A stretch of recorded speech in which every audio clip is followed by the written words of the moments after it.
Ahora tendré el privilegio de presentar al discursante de esta noche. El elder D. Todd Christofferson fue llamado al quórum de los 12 apóstoles de la Iglesia de Jesucristo de los Santos de los Últimos Días el 5 de abril de 2008. Cuando se le llamó, servía en la presidencia de los 70 y supervisaba las áreas Norteamérica, Oeste, Noroeste y Sudeste de la Iglesia. Él también prestó servicio como director ejecutivo del Departamento de Historia Familiar y de Historia de la Iglesia. Anteriormente fue presidente del área México Sur de la Iglesia, con residencia en la Ciudad de México. Antes de su llamado a ser autoridad general de la Iglesia, el elder Christofferson era socio consejero general de la corporación Nations Bank, ahora el Banco de América, en Charlotte, Carolina del Norte. Previamente fue vicepresidente y abogado del Banco Commerce Union de Tennessee en Nashville, donde fue muy activo en asuntos interreligiosos y de la comunidad.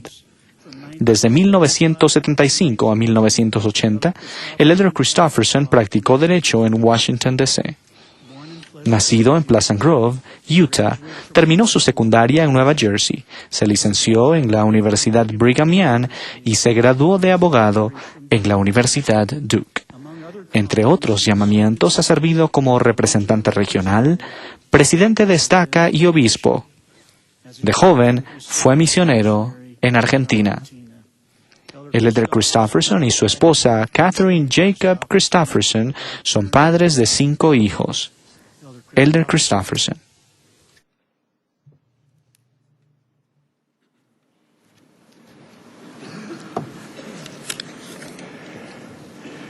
Es hermoso poder estar aquí con ustedes, aquellos que veo y a los que veo en mi mente.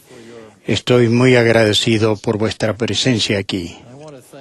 Quiero agradecer a aquellos que están aquí representando a las presidencias de estaca y a todos aquellos que representan a los obispados y muchos otros, a quienes amamos y sostenemos y apoyamos. Todos los oficiales también que están aquí, de los que nos acompañan, a los que cantaron, ofrecieron la música, el coro combinado de Odien, y les dije que le correspondía a ellos asegurarnos de que el Espíritu pudiese estar con nosotros. Y estoy muy agradecido por su participación. Antes de venir aquí esta tarde, me encontré con un amigo que sirvió como sumo consejero y como un consejero de una rama de jóvenes adultos en la estaca. Y él me dijo, quiero darte un consejo, cómo comenzar esta reunión. Él me dijo, diles que tú quieres que ellos escuchen tus comentarios y que por lo tanto dejen de mandar textos telefónicamente.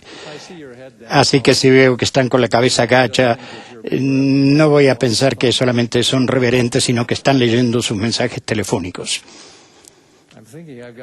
Yo quiero asegurarme que tengo el mío apagado, pero si empieza a sonar cuando estoy hablando, realmente me dará mucha vergüenza. Nosotros, los adultos, incluyendo los padres, líderes de la iglesia, profesores y amigos, solemos instarles a planificar para el futuro. Les alentamos a continuar sus estudios y formación profesional como preparación para la vida en los próximos años. Les aconsejamos asentar las bases para el matrimonio y la familia y actuar de acuerdo con esos planes. Les advertimos que piensen en las posibles consecuencias futuras cuando tomen decisiones de lo que hacen hoy. Por ejemplo, lo que escribieron en Internet. Les aconsejamos que piensen en cómo medirán el éxito en su vida y después establecer los patrones y las prácticas que les conduzcan a ese éxito. Todo esto nos lleva a un curso sabio y prudente en la vida. Y en lo que diré esta noche no minimizo en modo alguno la importancia de pensar y planificar con antelación. Una planificación y preparación cuidadosas son la clave para un futuro gratificante, pero no vivimos en el futuro, vivimos en el presente. Es en el día a día que trabajamos para llevar a cabo nuestros planes futuros. Es con el día a día que alcanzamos objetivos. Es un día a la vez que criamos y cuidamos a nuestra familia. Es un día a la vez que superamos nuestras imperfecciones. Perseveramos en la fe hasta el fin, un día a la vez. Es la acumulación de muchos días bien vividos que se suman a una vida plena y a una persona santa. Así que me gustaría hablar con ustedes acerca de vivir bien día a día. En Lucas se registra que uno de sus discípulos le pidió a Jesús: Señor, enséñanos a orar, como también Juan enseñó a sus discípulos. Jesús entonces le dio un modelo de oración conocido como el Padre Nuestro. Igual se registra en Mateo como parte del Sermón del Monte. En la oración del Señor está la petición: danos hoy el pan nuestro de cada día. O, en Lucas, el pan nuestro de cada día, dánoslo hoy.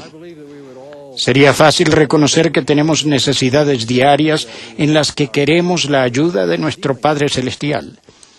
Para algunos es literalmente el pan, es decir, los alimentos necesarios para mantenerse con vida ese día. También podría ser fuerza espiritual y física para enfrentar un día más con una enfermedad crónica o una lenta y dolorosa rehabilitación. En otros casos, necesidades menos tangibles, como lo relacionado con las obligaciones o actividades de ese día. Enseñar una lección o presentar un examen, por ejemplo. Jesús nos enseña a nosotros, sus discípulos, que debemos acudir a Dios cada día por el pan, la ayuda y el sustento que necesitemos ese día en particular. Esto va de acuerdo con el consejo de orar siempre y no desmayar, que nada debéis hacer ante el Señor sin que primero oréis al Padre en el nombre de Cristo, para que Él os consagre vuestra acción, a fin de que vuestra obra sea para el beneficio de vuestras almas. La invitación del Señor de buscar el pan de cada día de la mano de nuestro Padre Celestial nos habla de un Dios amoroso, consciente aún de las pequeñas necesidades diarias de sus hijos y deseoso de ayudarlos uno por uno.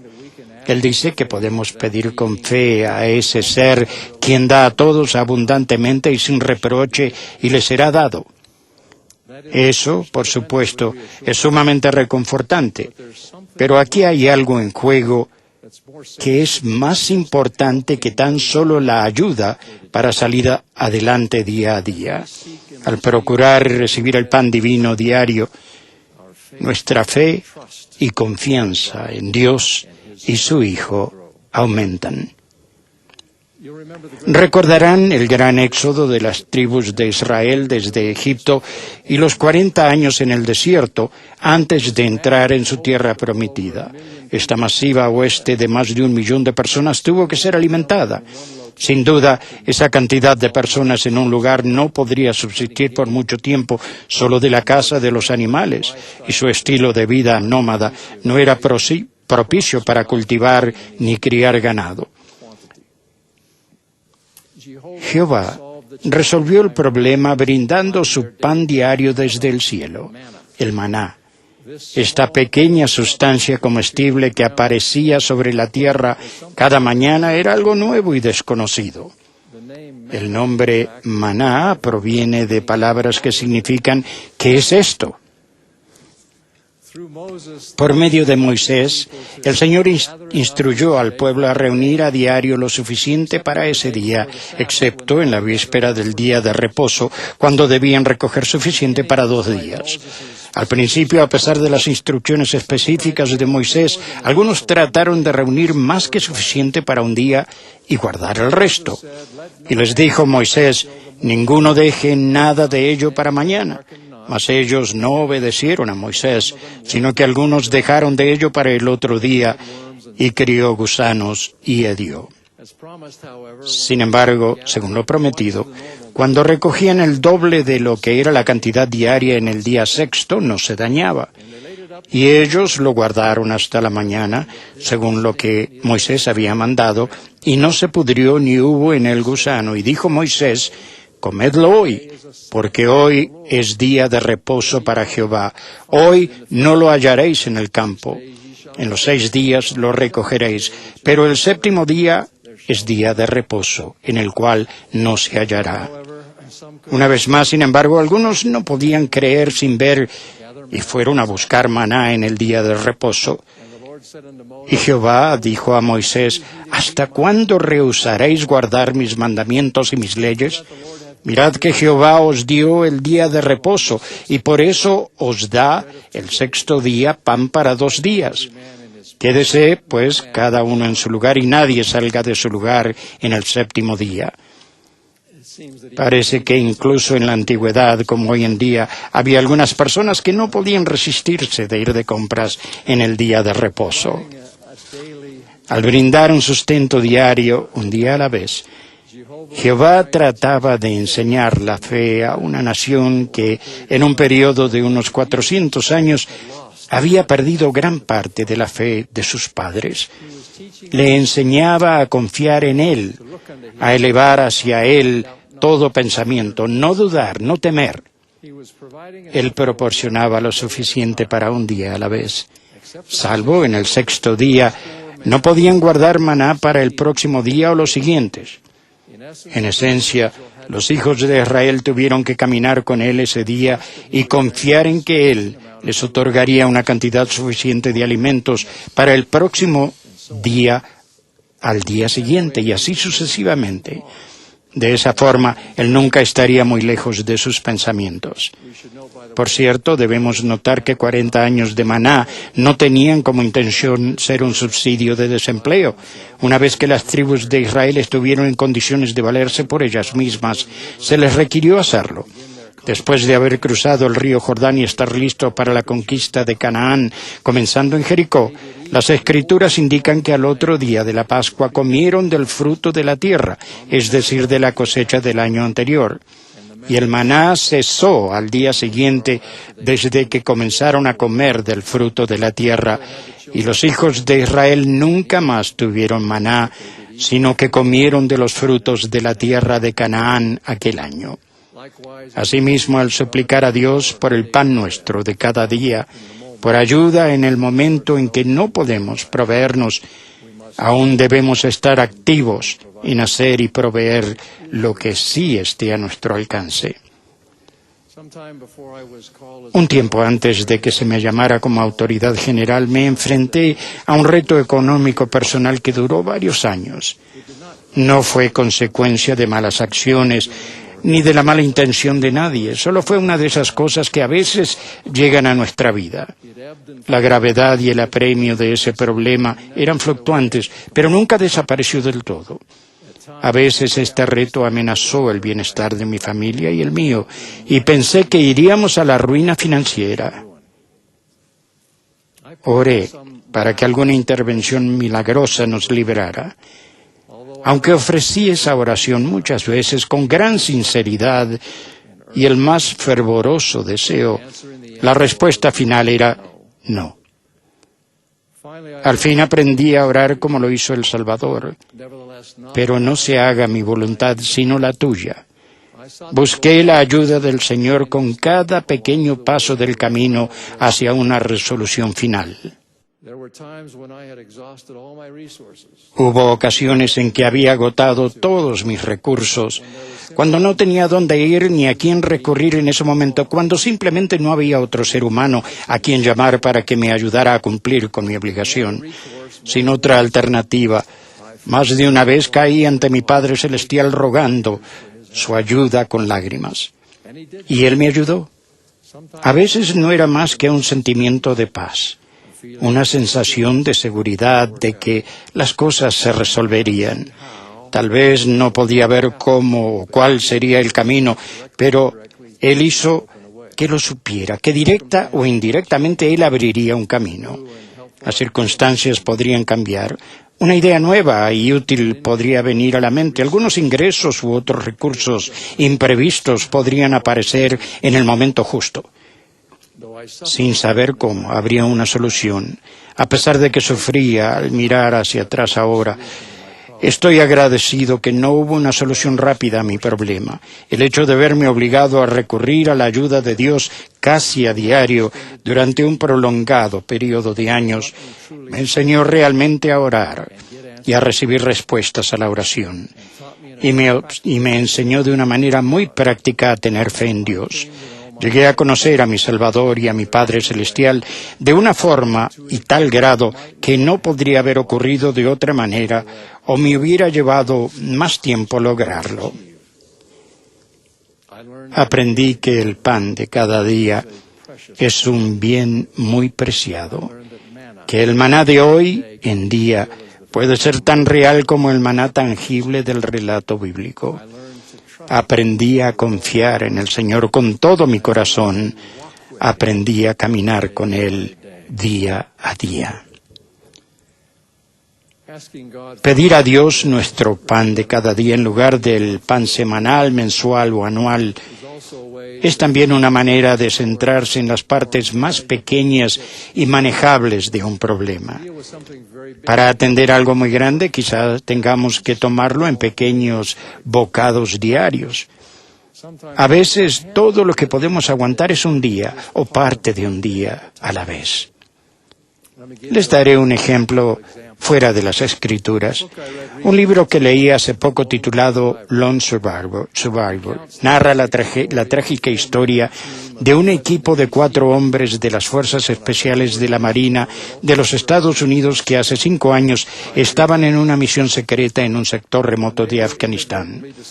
Cuando 2 pastores, un hombre y un niño, los descubrieron involuntariamente, estos militares bien entrenados tenían la opción de matarlos a los 2 o dejarlos ir, sabiendo que si los dejaban vivir, revelarían su ubicación y serían atacados de inmediato por las fuerzas de Al-Qaeda y los talibanes. Pero dejaron ir a los inocentes pastores. Y en el tiroteo que siguió, solo el autor, Marcus Luttrell, sobrevivió contra más de 100 atacantes. En su libro, Luttrell relata el entrenamiento extremo y la resistencia necesaria para calificar para las fuerzas especiales de la Marina de los Estados Unidos. En el grupo de Luttrell, por ejemplo, 164 hombres comenzaron el curso, pero solo 36 lo terminaron. Resistieron semanas de esfuerzo físico casi constante dentro y fuera del agua fría del océano.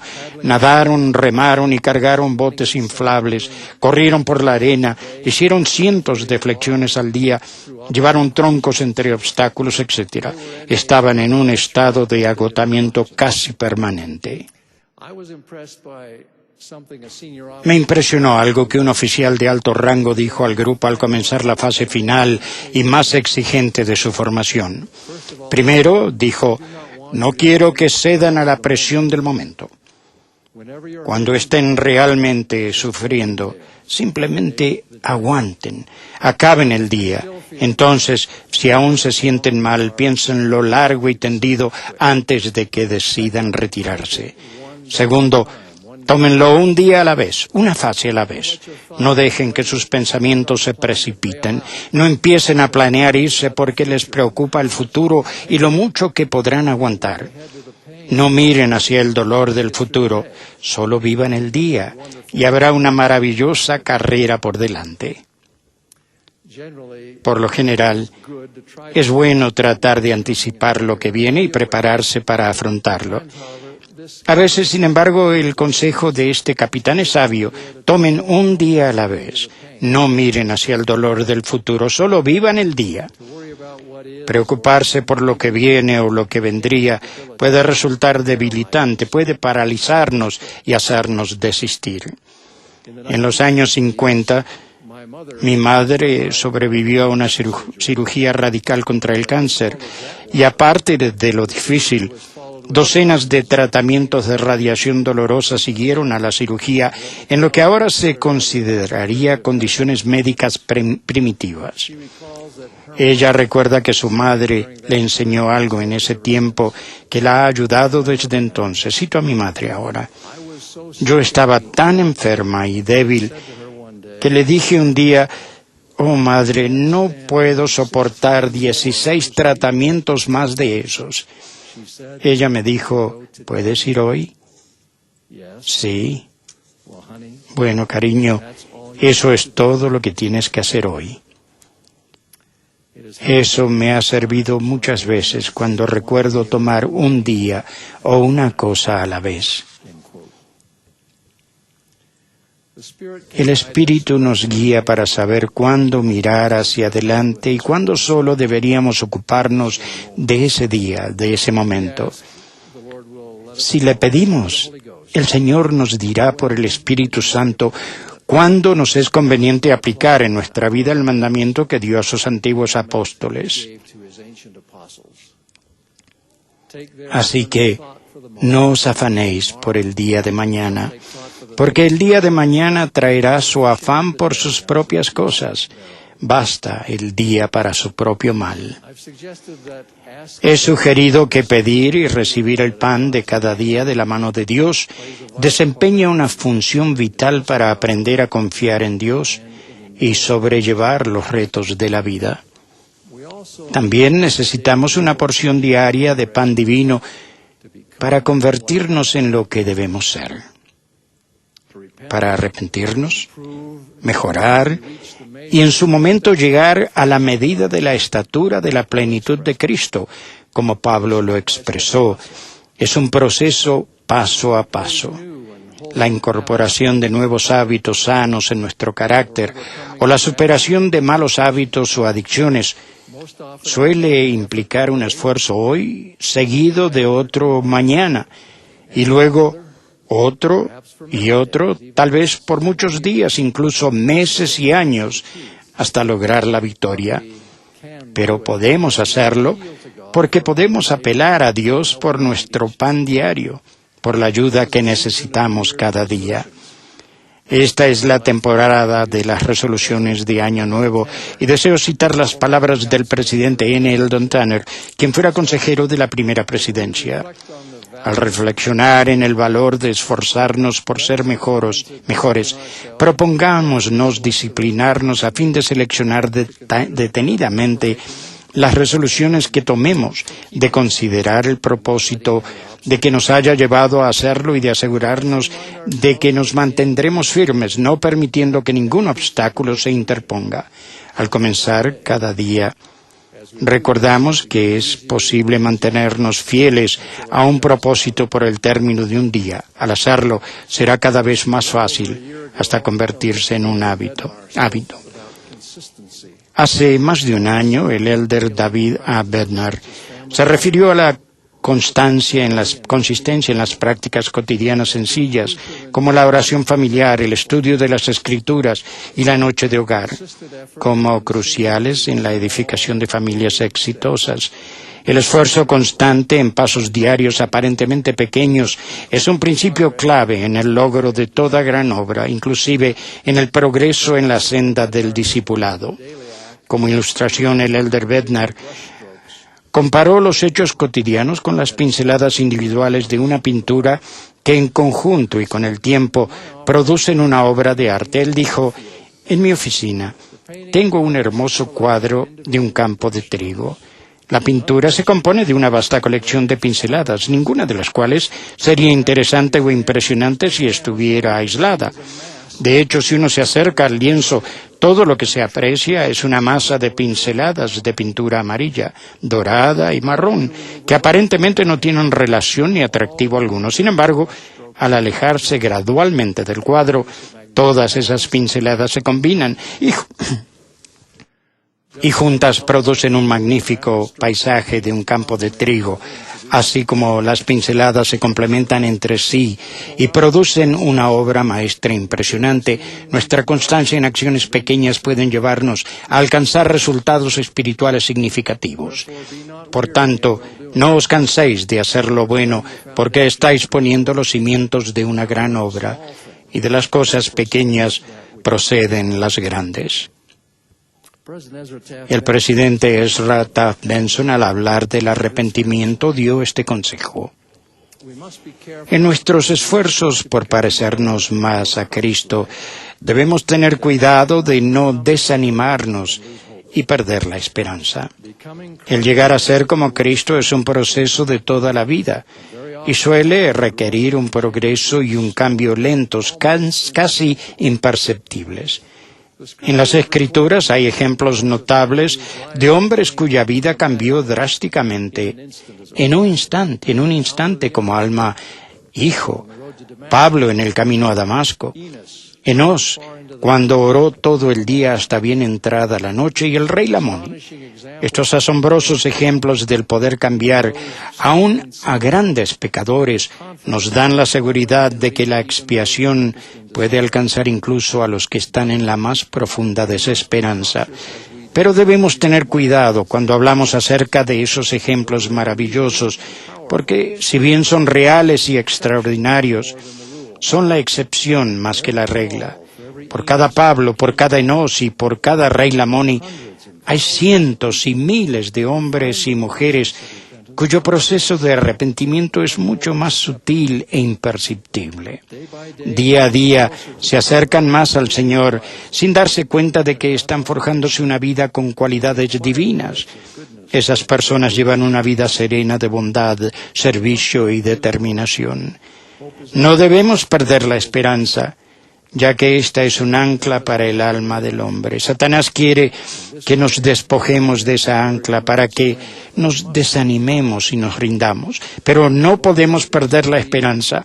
El Señor está complacido con cada esfuerzo, incluso los diarios y minúsculos, por los que tratamos de llegar a ser como Él. Y recuerden que el Señor se complace con cada esfuerzo que hacemos, aun los minúsculos, para que tratemos de llegar a ser como Él. Y recuerden que no solo debemos mirar hacia nuestro interior cuando buscamos una medida diaria de pan divino, si hemos de ser más como el Maestro, aquel que vino no para ser servido, sino para servir. Buscaremos su ayuda para estar al servicio de nuestro prójimo día a día. El presidente Thomas S. Monson vive este principio mejor que nadie que yo conozca. En su corazón siempre hay una oración para que Dios le revele las necesidades y los medios para ayudar a las personas a su alrededor en cualquier momento del día. Un ejemplo del tiempo cuando era obispo ilustra el hecho de que incluso un poco de esfuerzo puede, con la ayuda del Espíritu, producir mucho fruto. Cito de la biografía del presidente Monson, Al rescate, escrita por Heidi Swenton. Uno a quien el presidente Monson ayudó fue Harold Gallagher. Su esposa e hijos estaban activos en la iglesia, pero Harold no lo era. Su hija Sharon había preguntado al obispo Monson si haría algo para traer a su padre de vuelta a la actividad.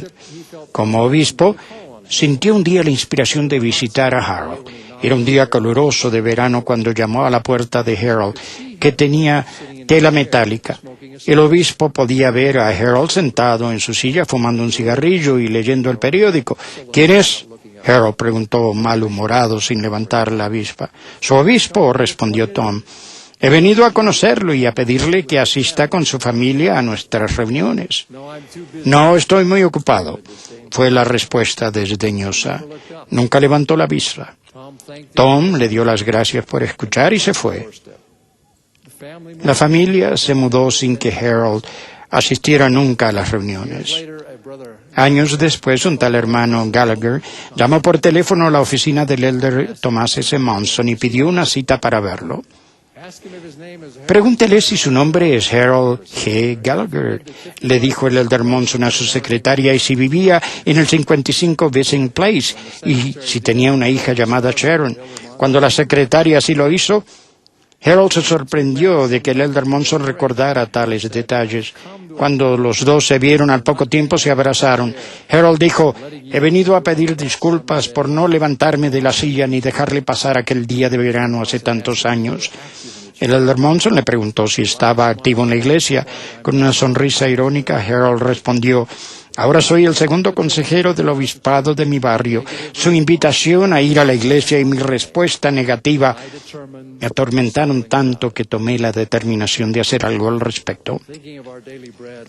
Pensar en nuestro pan de cada día nos mantiene al tanto de los detalles de nuestra vida, de la importancia de las pequeñas cosas que ocupan nuestros días. La experiencia enseña que un matrimonio, por ejemplo, un flujo constante de gentileza, ayuda y atención sencillas hacen mucho más para mantener vivo el amor y alimentar la relación que un gesto ocasional y ostentoso. Eso no quiere decir, hermanos casados, que a su esposa no le gustaría algo nuevo y hermoso o de vez en cuando algún regalo que exprese con signos de exclamación lo que sientan por ella. Por supuesto, dentro de los parámetros de su presupuesto.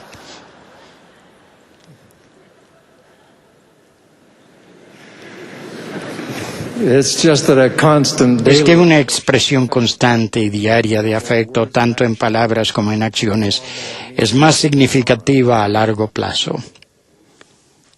Asimismo, en las decisiones diarias podemos evitar que ciertas influencias insidiosas entren en nuestra vida y se alojen en nosotros.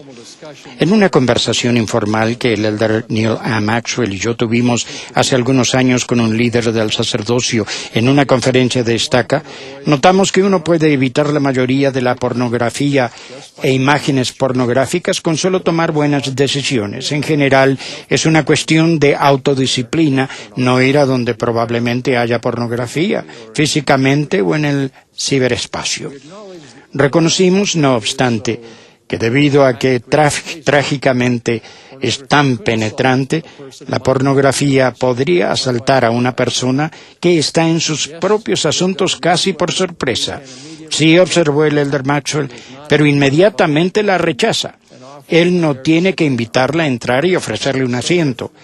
Así que con otras influencias y hábitos, la apariencia desaliñada, el descuido en la conducta, el lenguaje abusivo y profano, la crítica cruel, la postergación, etc. Nuestra atención cada día para evitar los inicios de tales cosas nos protege de despertar algún día futuro y darnos cuenta de que, debido a la falta de atención, algún mal o debilidad ha echado raíces en nuestra alma. En realidad, no hay muchas cosas en un día que sean totalmente insignificantes. Incluso lo mundano y repetitivo pueden ser pequeños, pero significativos ladrillos que con el tiempo establecen la disciplina, el carácter y el orden necesarios para realizar nuestros planes y sueños. Por lo tanto, al pedir en oración su pan de cada día, consideren atentamente sus necesidades, tanto en lo que les pueda faltar como contra lo que deben protegerse. Al retirarse a dormir, piensen en los éxitos y fracasos del día y en lo que hará que el día siguiente sea un poco mejor. Y agradezcan a su Padre Celestial el maná que Él ha puesto en su camino, que les ha sostenido durante el día. Sus reflexiones aumentarán su fe en Él al ver su mano ayudándolos a sobrellevar algunas cosas y a cambiar otras. Podrán regocijarse en un día más, un paso más hacia la vida eterna. Por encima de todo, recuerden que tenemos a aquel de quien el maná era un ejemplo y un símbolo, el mismo pan de vida, el Redentor. Y Jesús les dijo: yo soy el pan de vida, el que a mí viene nunca tendrá hambre, y el que en mí cree no tendrá sed jamás. De cierto os digo, el que cree en mí tiene vida eterna. Yo soy el pan de vida. Vuestros padres comieron el maná en el desierto y están muertos. Este es el pan que desciende del cielo, para que el que de él coma no muera. Yo soy el pan vivo que ha descendido del cielo. Si alguno come de este pan, vivirá para siempre. Y el pan que yo daré es mi carne, la cual yo daré por la vida del mundo. Les doy mi testimonio de la viva realidad del pan de vida, Jesucristo, y del infinito poder y alcance de su expiación. Al final de cuentas, es su expiación, su gracia, lo que es nuestro pan de cada día. Debemos buscarlo diariamente para hacer su voluntad cada día, para llegar a ser uno con Él, así como Él es uno con el Padre. Los bendigo para que, a medida que se lo pidan, su Padre Celestial les dé el pan de cada día, en el nombre de Jesucristo. Amén.